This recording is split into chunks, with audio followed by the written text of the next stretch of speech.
Hello, this is Greg Giardino, And I'm Alison Hall. and this is It's Your Smarter Money. Now, today's video will be for anyone who is inheriting or may be inheriting an IRA at some point. So, a question that will usually get asked is, Greg or Allison, can I roll over my inherited IRA into my own IRA?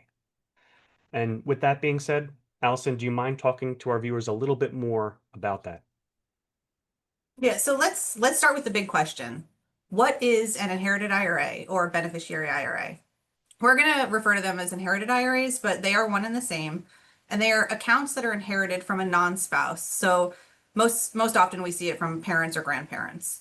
While inherited IRAs have some of the same features as traditional IRAs, like tax deferred growth, for example, they do have a couple notable differences.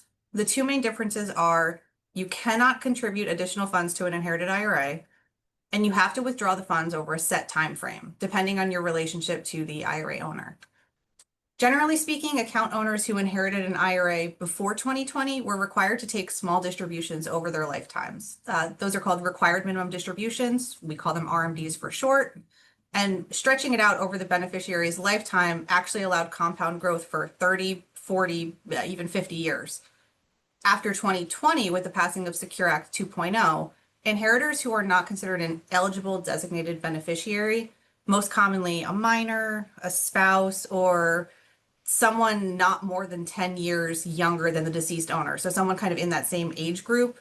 If you're not one of those groups eligible for special treatment, you generally have to have the account depleted within 10 years of the owner's passing. If the deceased owner passed away after the onset of their required minimum distributions, you also may be required to take annual distributions, not just have it completely zeroed out at the end of 10 years. Once the distribution is made, those funds can be contributed to a brokerage account or savings account. They do not have to be spent, just taxed. We also, as Greg mentioned, often get the question, can I just roll this into my IRA? And the answer, unfortunately, is no. That would further delay distributions and kind of negate the end goal of putting a cap on that tax deferred growth. Now, you're probably wondering, well, can I roll over my inherited Roth IRA into my own Roth IRA? Now, generally speaking, the owner of a Roth IRA generally doesn't have to take required minimum distributions over their lifetime, which is really a nice perk for opening up a Roth IRA. Now, because of this, because the owner doesn't have to take their own RMDs over their lifetime, they never had a start date or a required beginning date of when they had to take RMDs out. And therefore, you can follow the old IRA rules that Allison just spoke about. So all owners of a Roth IRA who pass a Roth IRA down to their inheritors or beneficiaries, they're considered to have deceased with never having a required beginning date.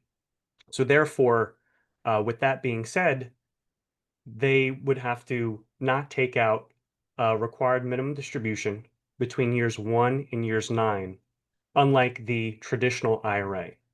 However, once you hit the 10th year, you do have to take all of the money out of the inherited Roth IRA.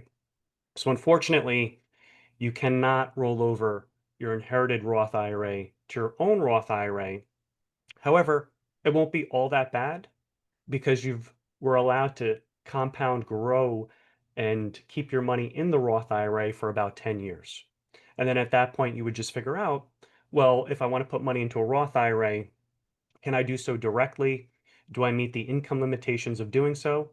Or do I have to do a workaround and indirectly contribute to a Roth IRA through something like a Roth conversion? So, with that being said, we hope you learned a little bit more about inherited and Roth IRAs and how they work. And until next time, we'll see you soon. Take care.